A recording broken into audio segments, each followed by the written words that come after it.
Wisconsin, West Wisconsin. So, panibagong araw, panibagong racket, panibagong buhay para mabuhay, di ba? So, ngayon po mag-deliver kami. Kakatapos ko lang magluto ng aming baon. Ang niluto ko is tortang talong na may mga giniling at carrots, diba? Tinorta ko na. Tapos nagbaon din ako ng mangga at cherry, diba? So i-update ko kayo sa aming mga buhay, kung anong buhay dito sa loob ng truck.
farm, tapos may bahay sa gitna ng farm. Kasi mga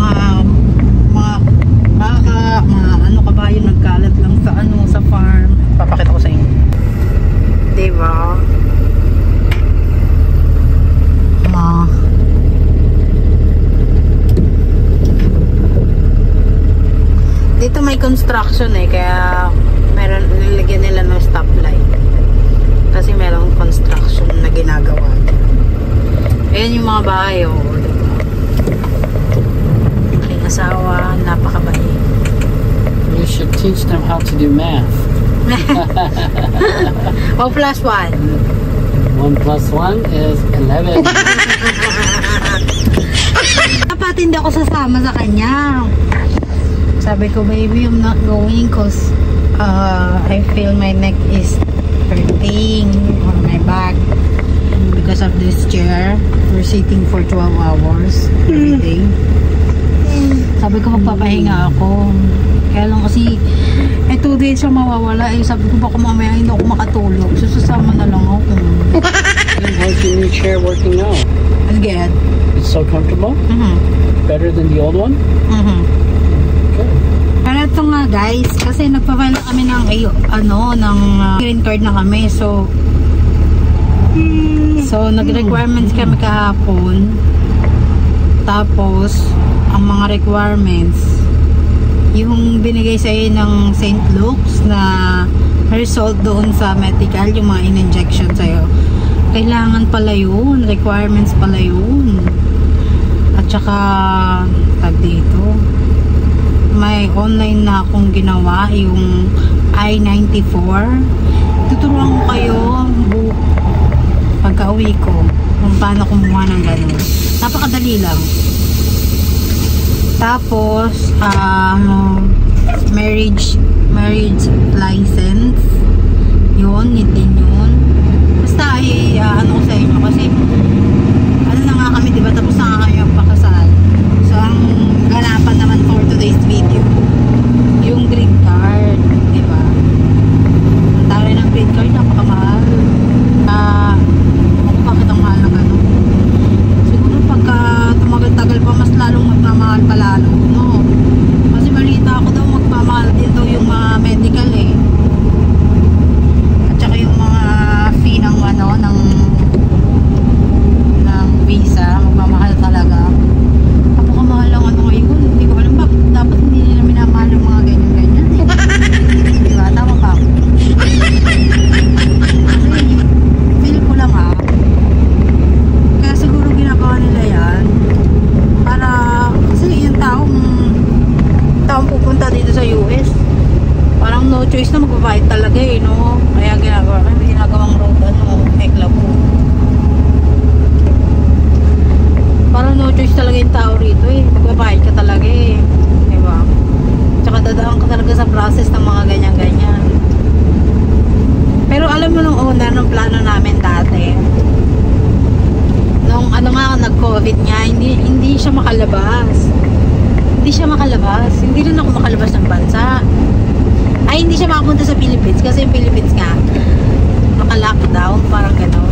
So, wala mga tourist, mga ganyan. So, ang plano namin dati, noon pa, nung first If you get too warm, let me know, okay? Too warm. Noon pa,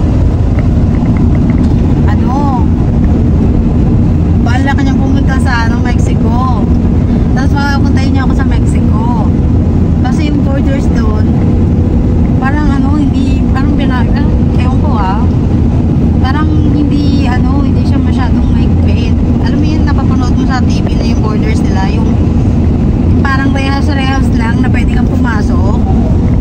Diba? Ayun yung mga ginagawa ng mga taga Mexico pagka gusto pumunta ng Amerika Pero ang hirap lang kasi pag pumunta sila ng Amerika tapos wala silang mga documents, hindi sila pwedeng lumabas ng Amerika. Ayan naman ang hirap, diba? Ganun din sa mga Pilipino na nag-TNT dito sa Amerika. Ewan ko lang pero ang alam ko kasi pagka wala kang documents dito sa Amerika tapos kunwari pumasok ka dito sa tourist visa tapos yung visa mo is expired na, kumbaga parang hindi ka na nag-update, parang alam mo yun, nag-TNT ka na tapos dito ka na nanira, dito ka na nagkaroon ng asawa, ganyan pagka gusto mo lumabas pumunta kang Philippines tapos wala kang pumunta. Naku, baka mamaya makulong ka pa. Ganun yun. Alam ko lang ayun na yung kasi di ba pag TNT, inaano sila, ayun lang pagkakaalam ko ganun po ang nangyayari pagka walang documents ko. So sabi ko, gawin na lang natin yung yung mabuting paraan kahit na sobrang tagal. Kasi noong time na lamit ko siya 2020 tapos nakarating ako 2024, diba? Biruin mo 4 years ang inantay ko. Tapos ngayon mag-aantay na naman ako dahil nga sa green card at saka sa basta yun. So sabi ko okay naman, worth it naman kasi kung ginawa ko yung pumunta akong Mexico tapos lumusot ako dun sa Rehas para makapasok sa Amerika, baka hindi na ako makalabas dito, di ba? Hindi ako makapasyal sa sa Philippines, di ba? Kailangan ako, pero worth it naman. Siguro tumagal lang kasi nga nag-pandemic noon, time na yun. Pero ngayon matlis na nga daw yung mga yung process ngayon ng visa. So kung ako sa inyo, gawin nyo na lang yung tamang paraan, kapit na daan, di ba? Para sa ano nyo rin yan, in the future. Kasi may napapanood ako na Pilipina na hindi nga makalabas ng bansa kasi nga wala silang papers ba yun? Wala silang basta hindi sila makalabas kasi wala silang papers. Yan po nangyayari.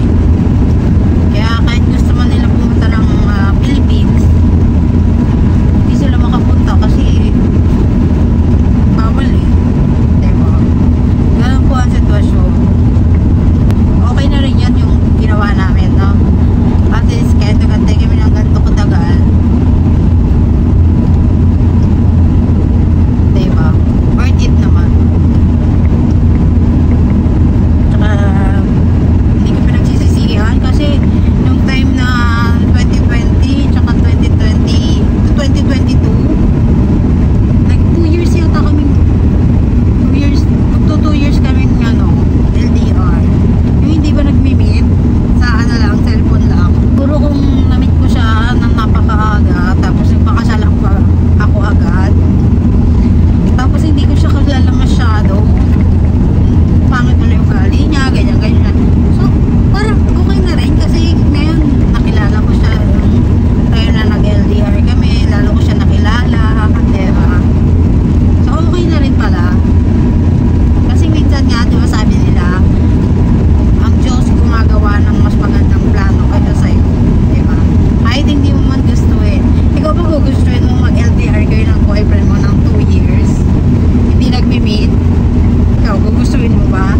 Diba hindi? Ako para sa akin hindi. Pero may mga ibang babae, sa kanila, nakakaya nila, pero ako hindi. Kasi para sa akin, napakahirap. Shaky naman yung ating napakahirap sa akin. For me, ewan ko lang sa iba.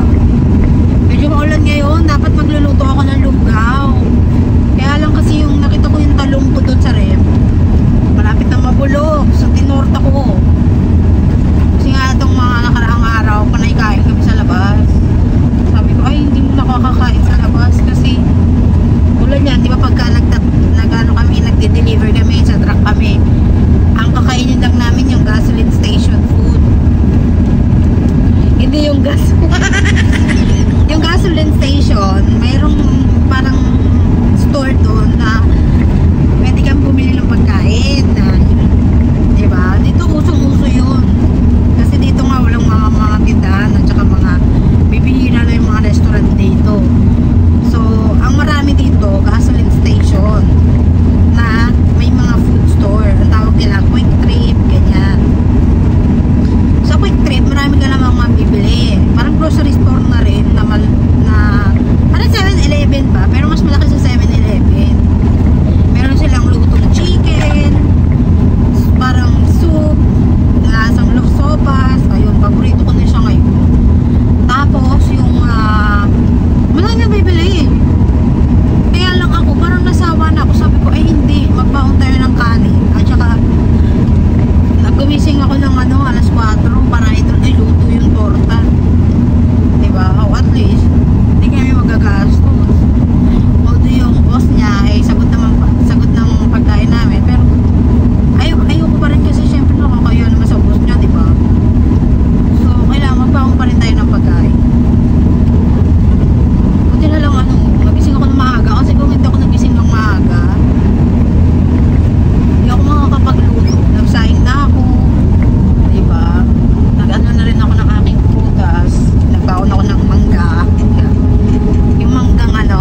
hilaw pa. So kakainin ko to. Babaunin ko. Diba? So okay na rin yun. Kasi nga sabi nga nila, di ba, mas healthy yung lutong bahay kaysa sa bumibili ka sa labas. Tama ka naman, di ba? Nakakatipid ka pa, di ba? Healthy pa, di ba? Tama ba? Kaya sabi ko sa kanya, wag natin masyadong take advantage. I think quick trip guys. Oh. Yan ang quick trip. Yan. May gasoline station sila dyan. At meron ding store. Ayan, ayan po ang store. O, diba medyo malaki? Sabi ko sa kanya, porket mabait ang boss mo, huwag natin i-take advantage. Baka kasi siyempre may mga mabait na tao na nakakapag-isip din na tulad natin, diba, na iisip natin yung mga tao lagi natin tinutulungan, tinitake advantage.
truck. Medyo magalang. Oo.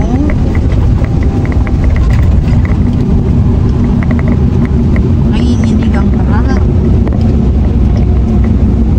Sabi ko, nasasama ako. Sabi lang, decisionan ko na nasasama ako. Mga alas 4 yun eh. Nagising nga kasi ako mga alas 4. Aba, todo ngiti ang putik. Kaya, ha?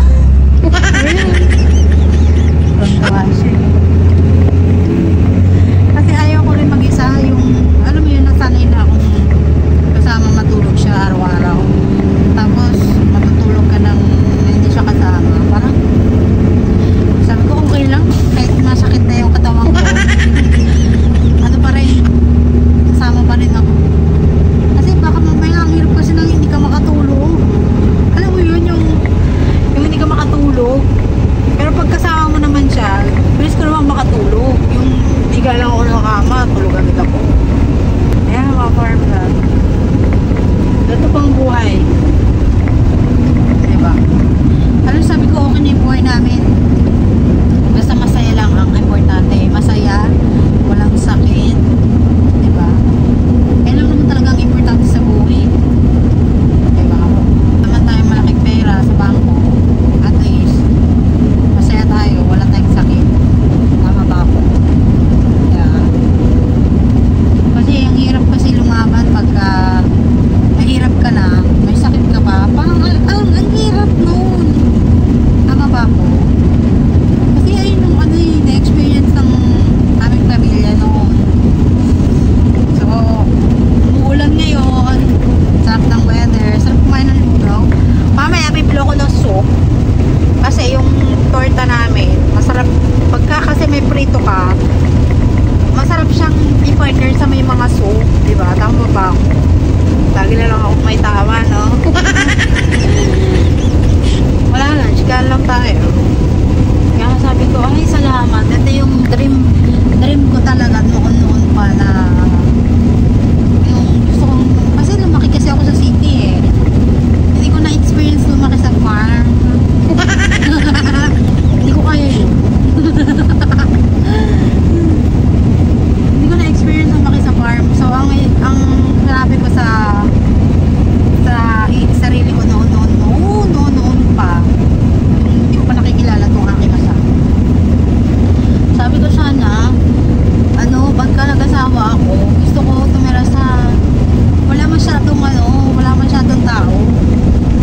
Kasi lumaki nga ako sa city, parang nagsama na ako ba? Yung alam mo yung narinig mo yung ng kapitbahay mo, yung yapak ng paa pagka maglalakad sila doon sa Manila. Kasi nakatira kami sa sa maraming tao, maraming bahay, maliliit na bahay. At saka iskinita, nakatira kami doon. So, yapak ng nila or nila, naririnig mo. Kasi ang pagitan lang ng bahay namin noon, dingding lang, pader. Hindi yung bato yung kahoy. Yun ang namin. Tapos ang upa namin nasa 1,800 pesos lang every month, diba? Sabi ko sa ko na gusto ko pagka nag-asawa ko, nakatira ako sa sa farm. Ganyan. Hindi ako nagkamali, diba? Siguro mga nasabi ko yung mga 10 years old ako. Kasi, diba, lumaki nga ako sa sa maraming tao, maraming bata, maraming nag-aaway. Lumaki ako sa ganun. So, winish ko, bata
daw siya sa mga ano, sa California din sila nakatira noon eh, bata, sa Oregon lumipad sila California. So yung tinirahan daw nila doon hindi rin daw maganda kasi nga diba ano lang nila, parang marami sila magkakapatid eh, so parang hirap din sila sa buhay. So na-experience niya rin yung na-experience ko nung bata ako. So inisip niya, nag-move siya dito sa Wisconsin. Sa Wisconsin kasi medyo ano, farm nga, medyo maraming farm kaysa sa mga bahay, diba? Dahil bakante rin. Pag-usap niya ako ng laway. Binigyan natin ng tubig. Nakakaubos pala ng laway yung mga magsasalita ako maghapon.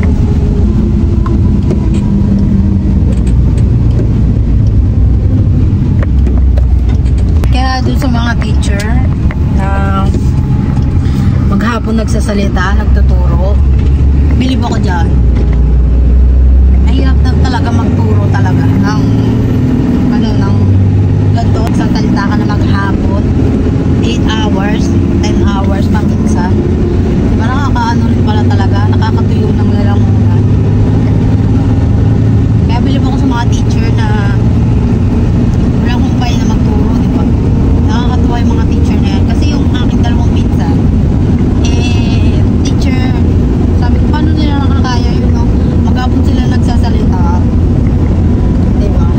May mga pagkakataon naman na hindi sila nagsasalita, yung kumbaga may ini-instruct lang, may mga ganyan. Kaya lang kasi ang tinuturuan nila mga elementary, so talagang maghapon ka talaga magsasalita ng gano'n, diba? Kaya natutuwa ako sa dalawa kong pinsan eh. Sabi ko, paano nyo nakakaya yan? Kaya ayoko noon pa. Hindi ko talaga pangarap yung teacher na yan. Kasi nakita ko yung teacher ko eh. Kung alam mo yun, pagka binato mo ng chok yung estudyante ko. Bukas, susugurin ka na ng nanay niya, diba? May mga ganun kasi nung time na yung elementary ako. Meron kami yung mga teacher na ano talaga mahigpit talaga yung bawal ka mag-ingay. Ganon. Meron talaga kasi pagka nakita niya nag-iingay ka, tapos nagsasalita yung teacher, babatuhin ka ng chok. Yung alam mo yun, diba? Ganon po noon pa yun yung mga time ng kapanahunan ko. Pero ngayon, hindi mo na pwedeng ganunin ng mga bata ngayon. Iba na ang mga bata ngayon na matatapang na. Hindi na pwedeng ganunin yung baka mamaya natanggalan ka na ng lisensya, diba? Tama ba ako? So, may tatanong ang aking asawa na gusto ko daw marinig ang kwento niya. Kasi may napanood siya sa what story? Go ahead. Well, it's about this young girl. She's dating this guy. He's a little bit older. You know, she says he's not bad looking. He has his life together. You know, they're getting along pretty well. Everything is perfect, right? So they're going on their date. The first date. Going on their date. They're going to an expensive restaurant. They treat her very well. They pay for everything, right? Yes. And then when they're done eating, he left a $6 tip for the waiter. Yeah. She took a picture of it too. He left a $6 tip. They ended up spending about $120 in food. So that's equivalent to about 6,000. They spent 6,000 pesos on their dinner date. And he got 300 pesos in tip.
4 tables at the same time.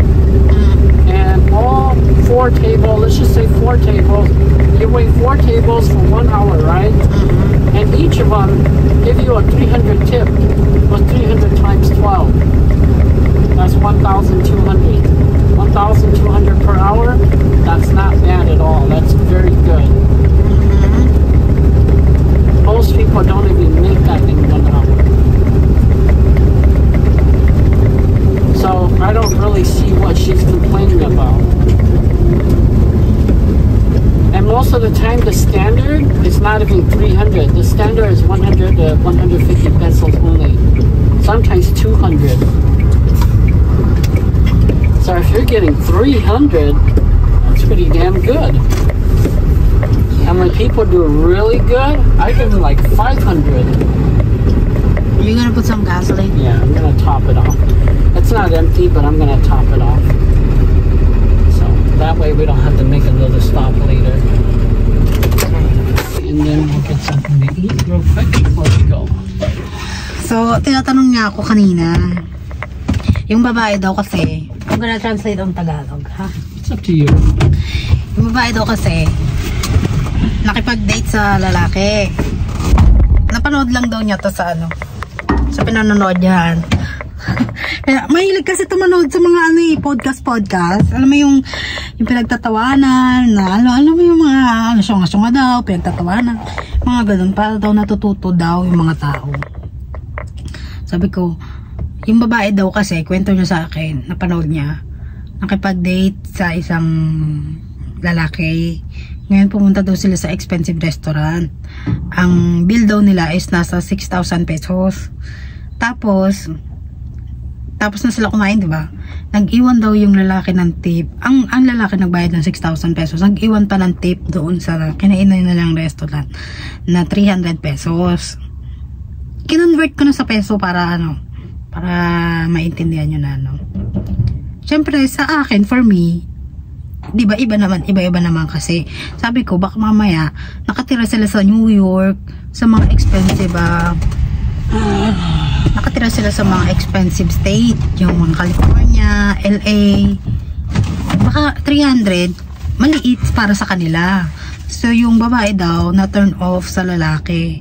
Kasi, ang sabi ng babae, hindi na daw siya makikipag-date ulit doon sa lalaking yun kasi napakakuripot daw magbigay ng tip.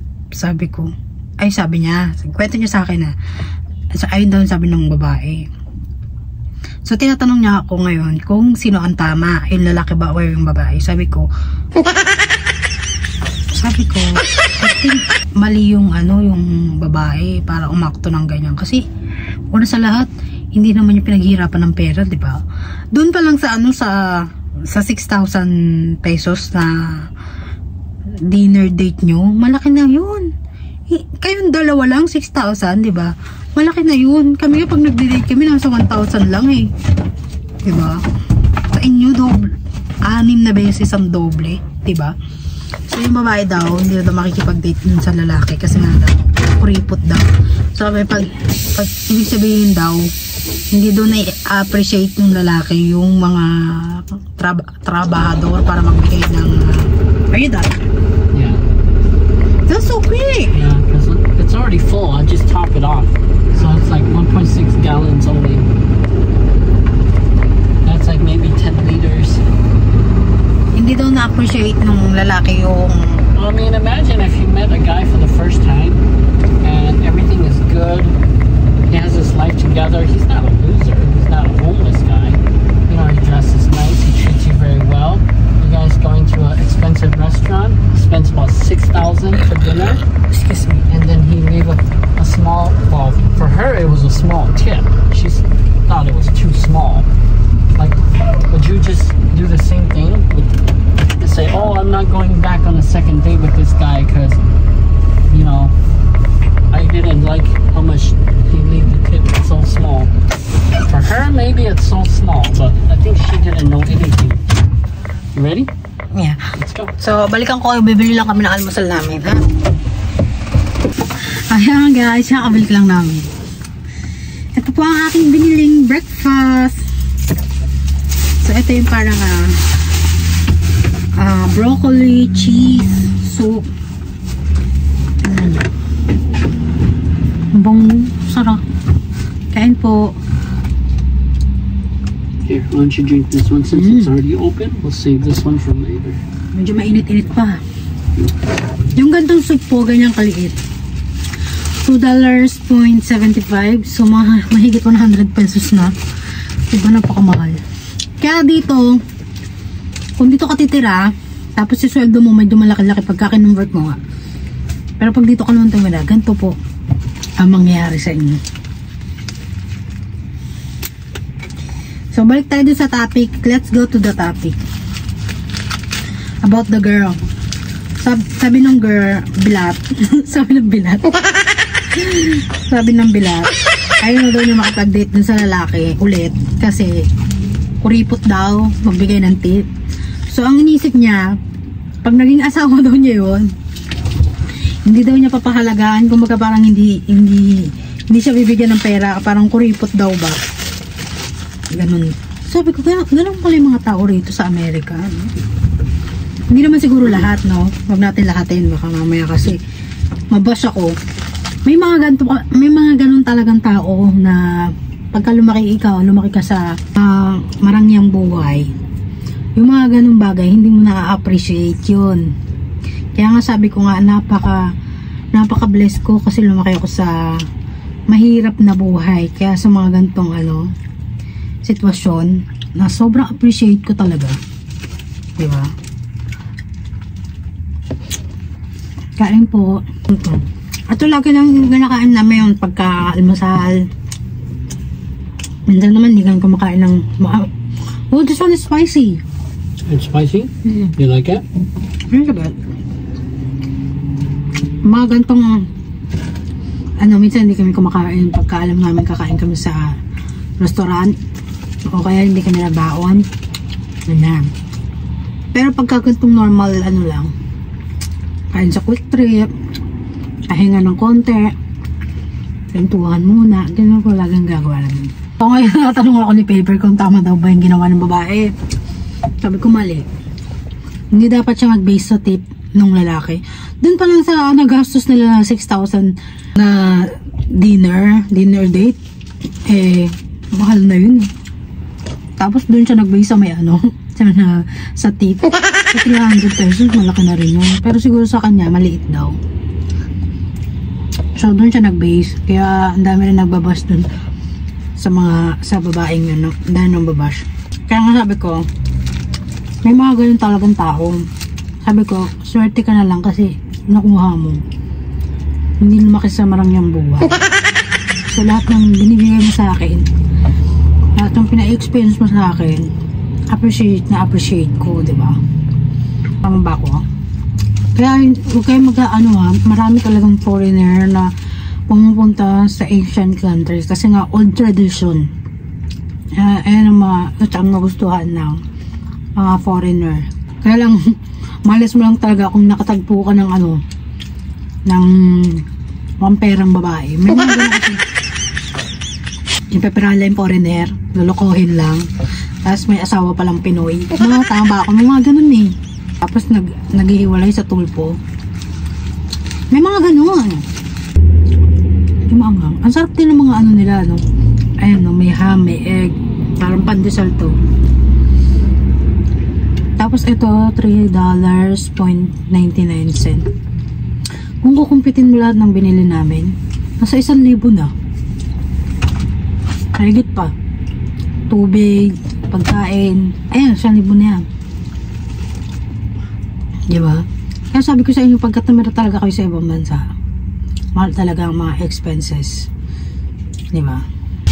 Kaya nga, diba, pagka pumunta tayo sa ibang bansa, magta-travel, minsan may pinapakita tayong bank statement natin, diba? Kasi, alam nila na mahal ang mga bilihin sa ibang bansa. Yan talaga ang gagawa namin. What did you read about the comment or that video, the one that you watched? A lot of people agree with me. They say that she was wrong to judge him on that and that she missed out.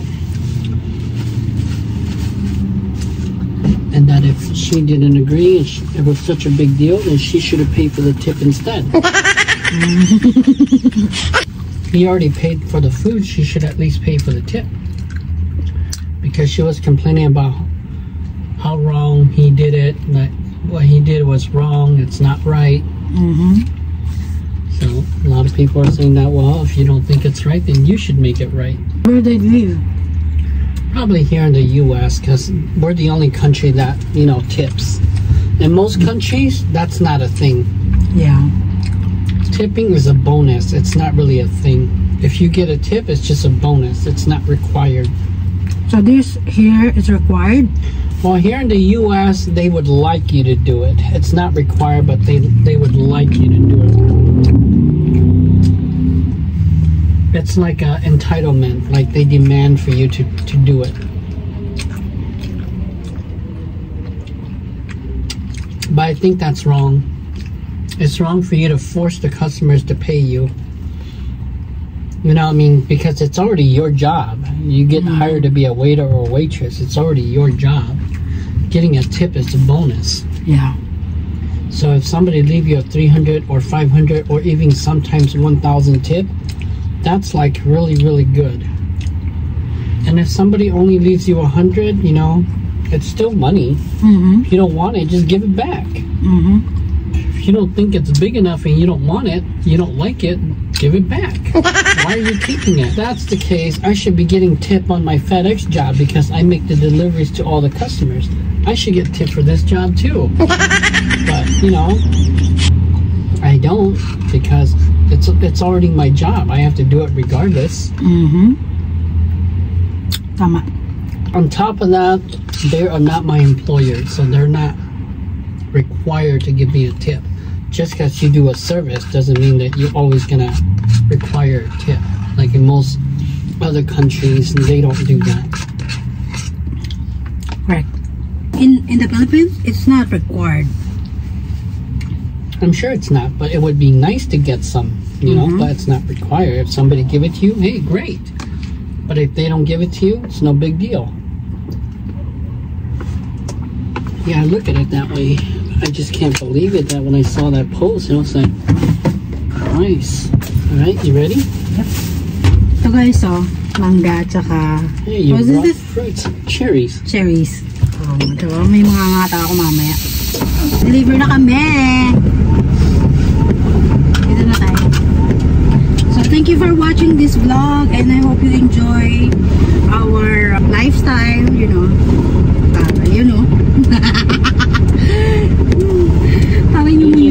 You just take your sweater off. I'm going to turn the heater on a little bit so it stays on the jacket. Bye guys, thank you for watching this vlog and don't forget to like and subscribe our channel.